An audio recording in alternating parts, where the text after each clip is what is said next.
You're terrible at reading people and you know it. You focus on their smiles, their reputation, how confident they seem. You get fooled constantly, then complain that people are fake, that they changed, that they deceived you. No, you just never learned where to look. Your unconscious mind pulled this message forward because you're tired of being blindsided by people's hidden nature. Everyone broadcasts their true character through two specific behaviors they can't control: your boss, your partner, your closest friend. They're showing you exactly who they are every single day through patterns that bypass their fake presentation entirely. The uncomfortable part? You're doing the exact same thing, revealing your deepest nature to anyone who knows these tells.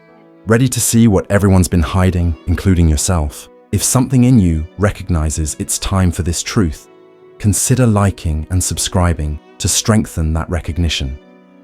If this message found its way to you today, your unconscious mind pulled it forward because part of you is ready to see what you've been avoiding.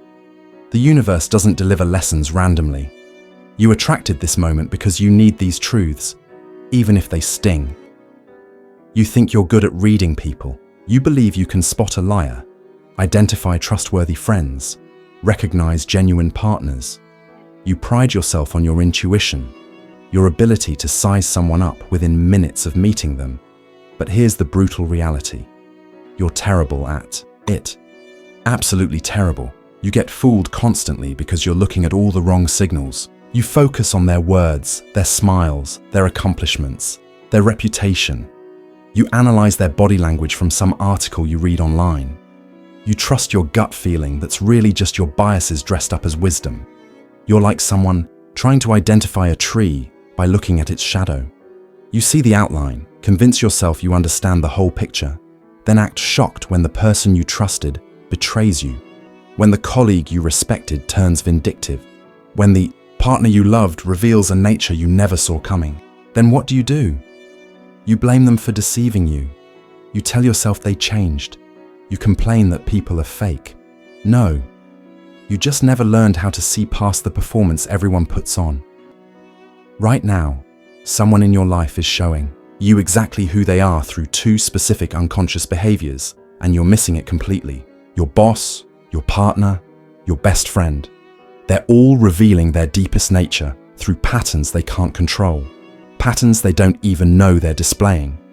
Meanwhile, you're doing the exact same thing, broadcasting your hidden character to anyone who knows where to look. The two unconscious reveals I'm about to show you work because they bypass everything fake. They cut through the rehearsed stories, the practiced smiles, the carefully managed reputation. They expose what lives beneath because they operate outside conscious control. Once you understand them, you'll see people's authentic nature as clearly as reading words on a page. But fair warning, you'll also see your own hidden patterns, and that recognition might be the most uncomfortable mirror you've ever looked into. Let's destroy your first delusion. You think when someone constantly complains about others, they're just observant or have high standards. When your friend rants about fake people at work, you nod along, agreeing that yes, those people are fake. When your partner criticizes everyone in their family as selfish, you sympathize with their difficult situation. You're so naive, it's painful. You completely miss what's actually happening. Here's the first unconscious tell. People always attack in others what they hate about themselves but refuse to acknowledge. Always, without exception. The intensity of their criticism directly correlates to how much they've buried that exact trait in their own personality. You think this is amateur psychology, but watch how it plays out in your actual life. Take Michael, the sales manager who built his reputation on being the honest one. Every team meeting, Michael launches into speeches about integrity, about how other departments manipulate numbers, how competitors use deceptive tactics. His voice gets sharp when discussing anyone he perceives as dishonest. He posts on social media about authenticity. He makes it his entire identity. You see Michael as principled. You admire his stance. You're completely blind to what's actually happening. Michael attacks dishonesty with such intensity because deep inside, He knows he's manipulative. He bends truth in his sales pitches. He exaggerates his achievements. He takes credit for his team's work. But he's buried this self-knowledge so deeply that attacking it in others becomes his way of convincing himself he's different. The stronger someone's emotional reaction to a trait in others, the closer you're getting to their deepest internal conflict. This isn't conscious hypocrisy. They genuinely don't see it in themselves. Their unconscious mind projects their rejected qualities onto others like a movie projector, casting images on a screen. You do this too, by the way. Yes, you. Think about the type of person who irritates you most, the personality trait that makes your jaw clench, the behavior that triggers your strongest judgment. That's you. That's the part of yourself you've rejected so thoroughly that seeing it in others feels like an attack on your identity. Maybe you hate attention seekers. You mock people who post constantly on social media, who need validation, who can't do anything without an audience. You feel superior to their neediness. But look closer at yourself. You crave recognition too. You just hide it better. You've developed subtle ways to fish for compliments. You drop accomplishments into conversation casually. You feel hurt when your contributions go unnoticed. You've just convinced yourself your need for attention is more sophisticated than theirs. Or perhaps you can't stand weak people. You judge those who can't handle pressure, who complain about their problems, who seem fragile. You pride yourself on being strong, independent, never needing anyone. But that harsh judgment, it's aimed at the part of you that desperately wants to rest, to be vulnerable, to have someone else be strong for once. You've buried your own softness so deep that seeing it in others feels like looking at something diseased. Watch how this pattern reveals character in real time. Lisa constantly complains about her dramatic friends. She rolls her eyes at their problems, calls them exhausting, says she doesn't have time for their emotional chaos. But Lisa herself creates drama everywhere she goes. She turns minor inconveniences into crises. She involves everyone in her personal problems. She thrives on emotional intensity. She attacks drama in others because she can't face how much she needs it herself. You think you're different. You think your judgments are accurate observations, not projections. You believe you see clearly while everyone else is biased. This arrogance is exactly why you keep getting blindsided by people's true nature. You're so busy judging others that you never examine what your judgments reveal about you. The accounting supervisor who rants about lazy employees, he's deeply afraid of his own desire to rest. The mother who criticizes other parents for being too permissive, she's struggling with her own impulse to let go of control. The friend who mocks people for being shallow, they've rejected their own desire for beauty and pleasure so thoroughly they see it as moral failure in others. But here's what makes this tell so reliable for reading character. People literally cannot hide it.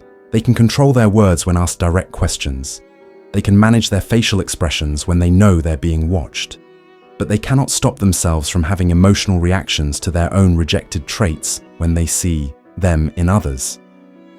It's involuntary, like breathing or blinking. You want to test this right now. Think of the last person you complained about. The last time you felt genuinely irritated by someone's behavior. Not mild annoyance, real, emotional activation. Your heart rate increased. Your voice changed. You felt compelled to tell others about this person's obvious flaws. That wasn't about them.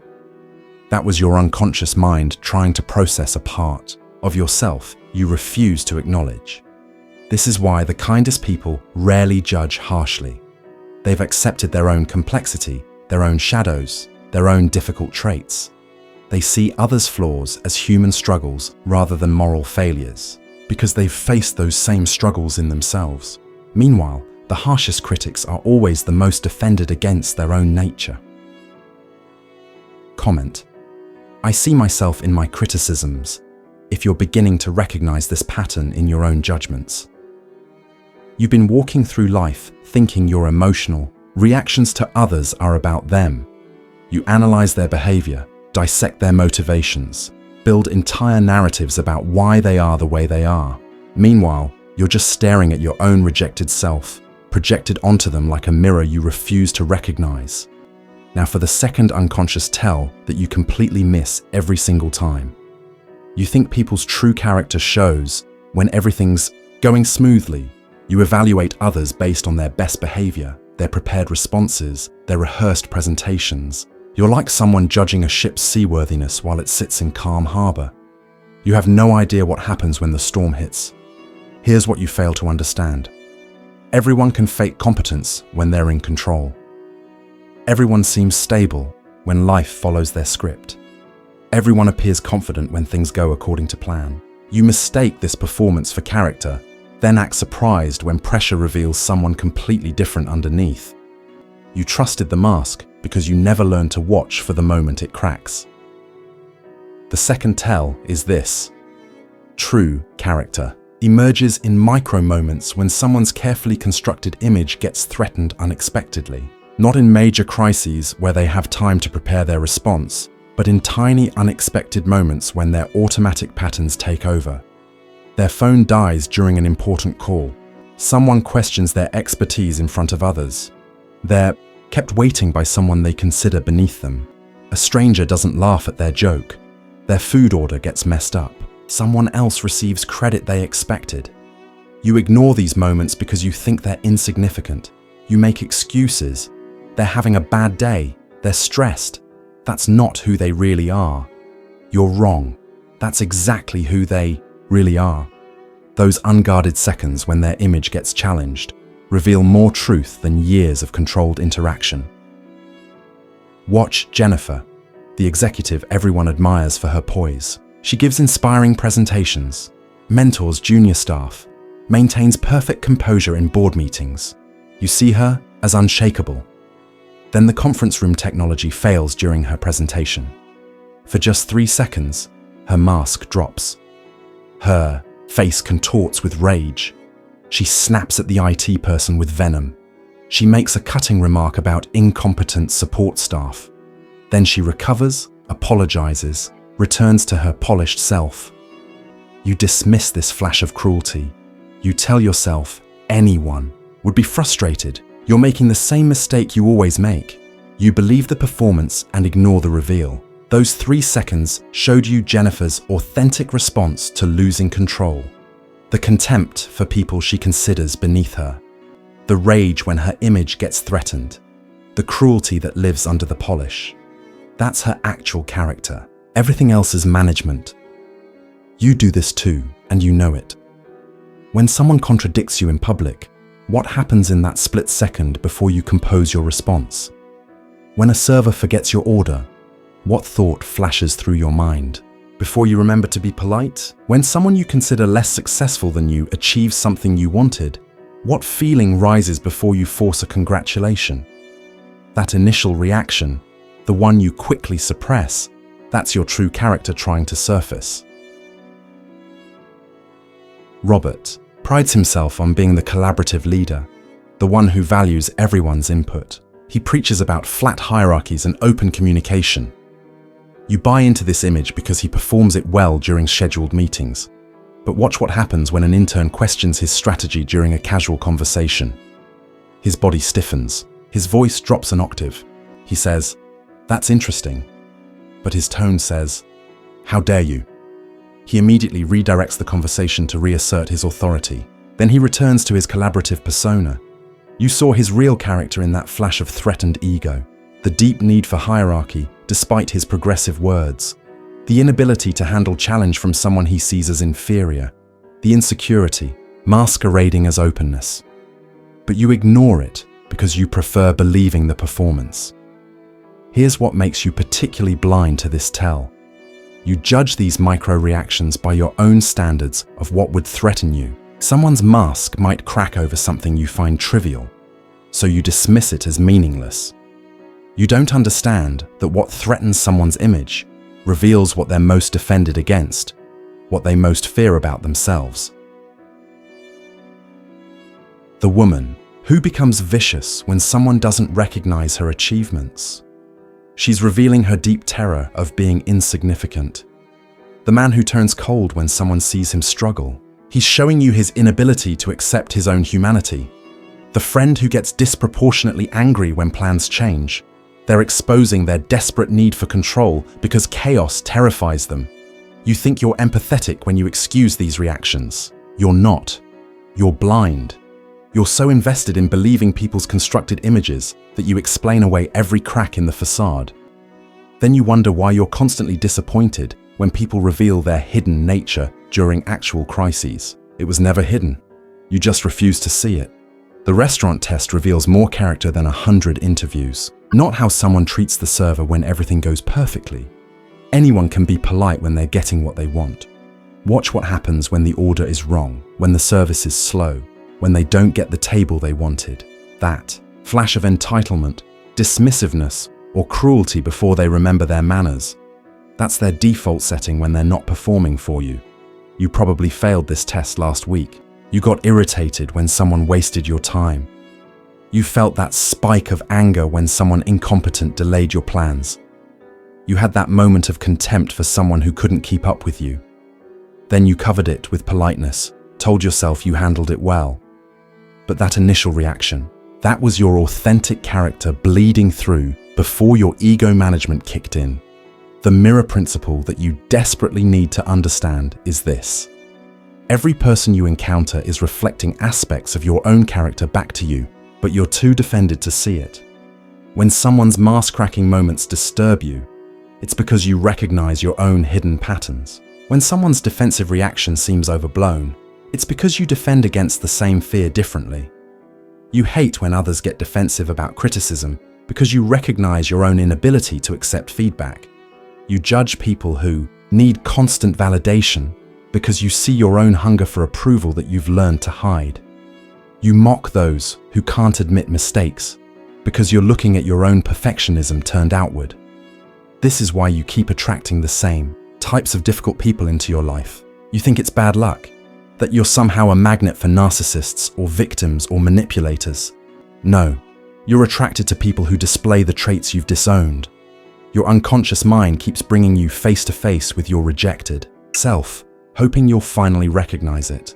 The colleague who triggers you with their arrogance. They're showing you the confidence you're afraid to claim. The friend who exhausts you with their problems. They're displaying the vulnerability you won't allow yourself. The partner who frustrates you with their emotional distance. They're mirroring the walls you've built around your own heart, but you refuse to see these mirrors. You point at others, cracks, while spackling over your own. You catalogue everyone else's defensive patterns while justifying your own as reasonable responses. You've become an expert at spotting masks on others while convincing yourself you're authentic.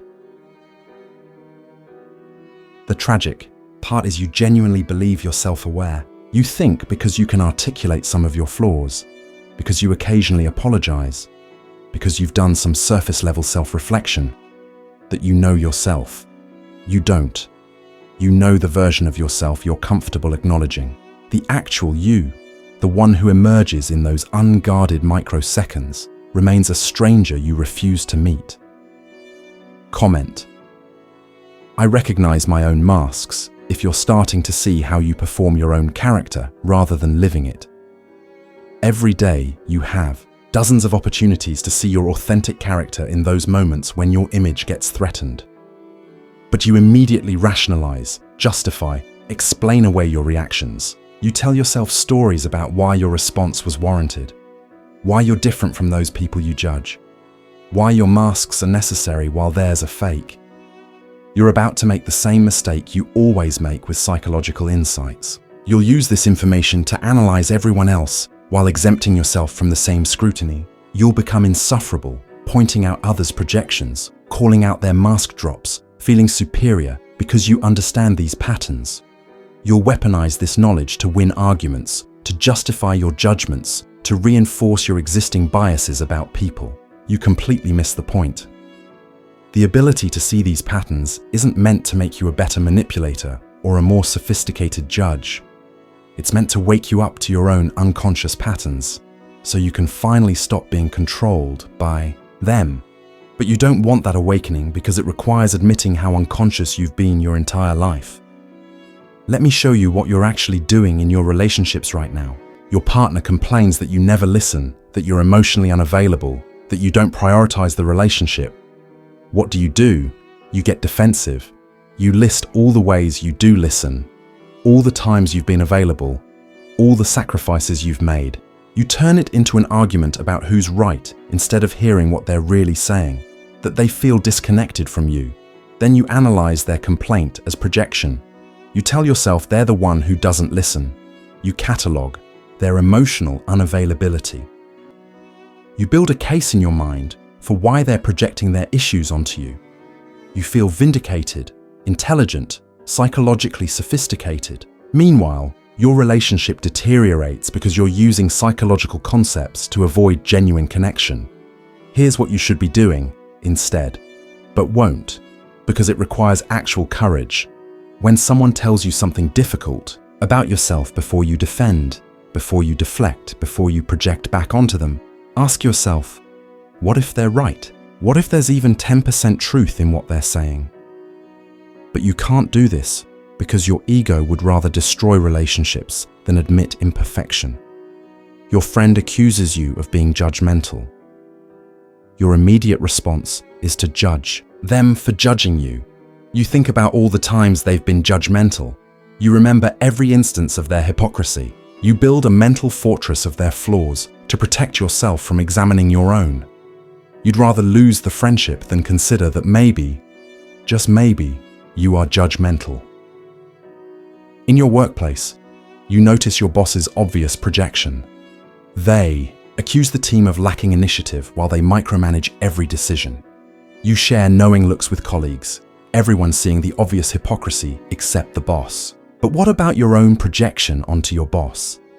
You complain they don't trust you, while you simultaneously doubt their competence. You want autonomy while refusing to give them the benefit of the doubt. You're doing exactly what you accuse them of doing, just from a different position. You think understanding these patterns gives you power over others. You're wrong.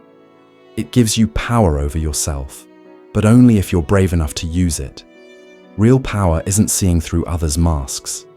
It's removing your own. But you won't do that because you've spent so long constructing your image that you can't imagine who you'd be without it. The practical application you're looking for isn't about reading others better. It's about responding differently when you recognize these patterns. When you notice someone projecting their rejected traits onto you instead of getting defensive or projecting back, you could simply see their pain. When someone's mask cracks under pressure, instead of cataloging their weakness, you could recognize your own moments of cracking. But you want the easy application. You want me to tell you how to use these insights to get ahead, to protect yourself, to navigate difficult people without changing yourself. You want psychological tricks to maintain your comfort while appearing evolved. Fine. Let me destroy that fantasy for you too. You think when your toxic colleague projects their incompetence onto you, you should call them out, establish boundaries, document everything. You're missing the opportunity completely. Their projection is showing you something about yourself. Perhaps your own fear of incompetence that makes their accusations sting. Perhaps your need to be seen as competent that makes you reactive. Their toxicity is triggering something in you that needs examining. You believe when you spot someone's mask dropping, you should note it as valuable information about their character and adjust your trust accordingly. You're half right but fully missing the point. Yes, notice it, but then immediately ask yourself, when does my mask drop in similar ways? What threatens my image similarly? Use their reveal as a mirror for your own patterns. The transformation available to you, if you could stop defending against it, is profound. Imagine actually accepting that you project constantly, that you wear masks, that your character has shadows and contradictions. Imagine the freedom of not having to maintain an image, of not needing to defend against every perceived attack, of not requiring others to see you in any particular way. But you're terrified of this freedom because you've confused your masks with your identity. You think if people saw your authentic character, with all its flaws and contradictions, they'd reject you. So you keep performing, keep projecting, keep defending, and wonder why you feel exhausted and alone, even when surrounded by people. Here's what happens when you start applying these insights to yourself rather than others. Your relationships transform, but not in the way you expect. Some people will leave because they were only relating to your mask. Good. Let them go. They were never connecting with you anyway. Others will move closer because authentic recognition creates authentic connection. When you stop projecting your rejected traits onto others and start owning them, something miraculous occurs. You stop triggering others' projections as intensely. When you're not defending a false image, there's nothing for others to attack. When you admit your shadows, others can't use them against you. When you acknowledge your masks, you stop needing to maintain them.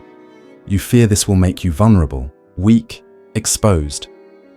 The opposite is true. Nothing is more powerful than someone who knows their own shadows and isn't controlled by them.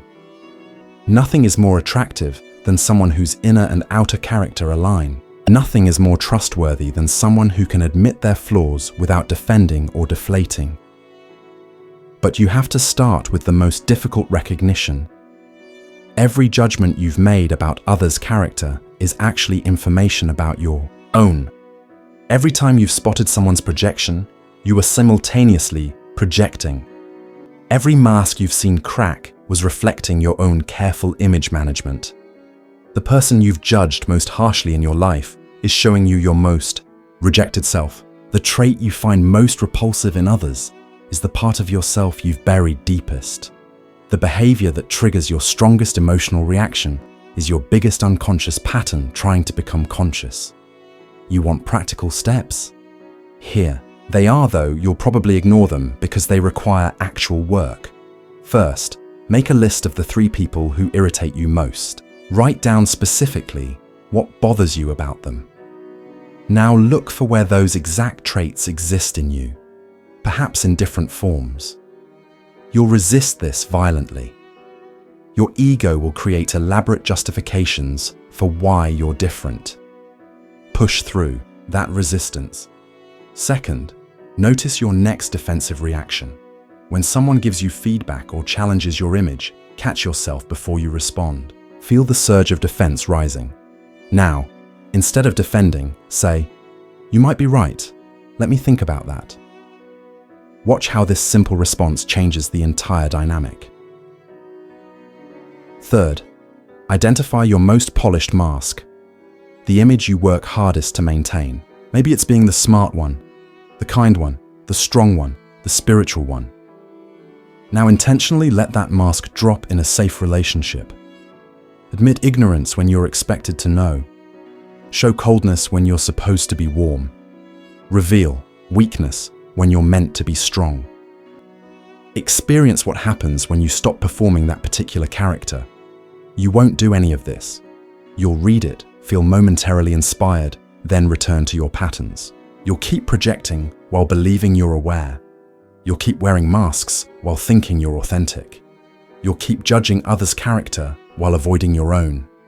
Because real change requires admitting how unconscious you've been, and your ego would rather stay sleeping than face that humiliation. The ultimate truth about character assessment is this: you can only see in others what exists in yourself. Every trait you recognize, positive or negative, is part of your own psychological potential. The difference between conscious and unconscious people isn't that conscious people have no shadows or wear no masks. It's that they know their shadows and choose their masks consciously rather than being run by them unconsciously. This knowledge comes with responsibility. Once you see these patterns, you can't unsee them. Once you recognize your projections and masks, you can't pretend ignorance. You become accountable for your unconsciousness. Every projection becomes a choice. Every mask becomes a decision. Every defensive reaction becomes an opportunity to choose differently. But here's the liberation hidden in this responsibility. When you stop needing others to see you in any particular way, you become free to be yourself. When you stop projecting your rejected traits, you become whole. When you stop defending your masks, you discover who lives beneath them. The two tells for seeing someone's true character, their projections and their mask drops, are ultimately tools for seeing your own character clearly. Use them on others, if you must, but their real power lies in turning them inward. Every person you meet is offering you a mirror. Whether you look into it or look away determines whether you remain unconscious or awaken to who you really are.